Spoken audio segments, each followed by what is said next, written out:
Harga beza nak dekat 2000 Samsung S25 dan juga Honor 400 Pro. Persoalannya, yang mana satu lagi berbaloi? Honor 400 Pro RM2700, Samsung S25 RM4500. Spek sama, 12GB RAM, 512GB storage. Dan dalam video kali ni, aku akan ceritakan 6 kelebihan dekat Honor 400 Pro 5G. Sama ada dia boleh tapau Samsung S25 ataupun tidak. Nombor 1, kita cerita pasal kamera dulu. Memang betul ultra wide sama 12 megapiksel, tapi kamera utama Honor 400 Pro dia ada 200 megapiksel.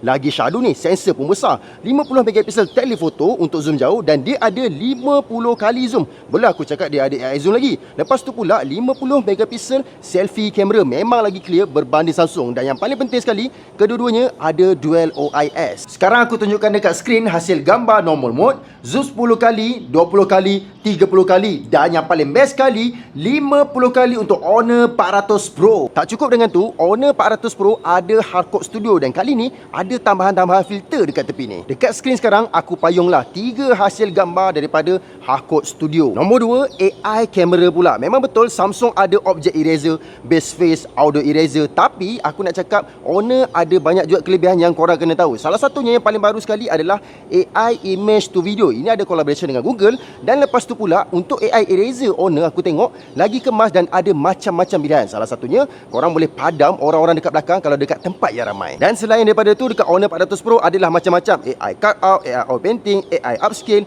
AI facetune dan juga moving photo collage. Yang ketiga, bateri dan charging. Honor 400 Pro ada 6000 mAh bateri, 100 watt wired charging, laju juga pakai wire, dan 50 watt wireless charging.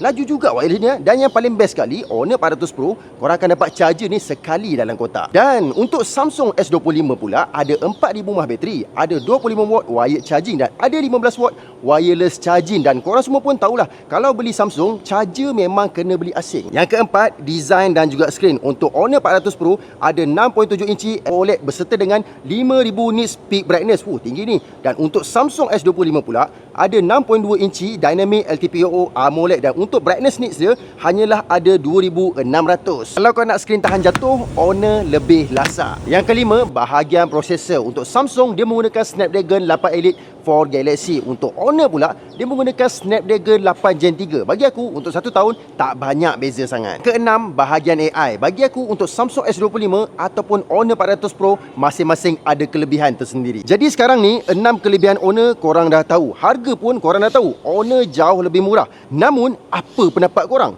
Dua-dua hebat ni. Baik beli Honor atau baik beli Samsung? Komen pendapat korang.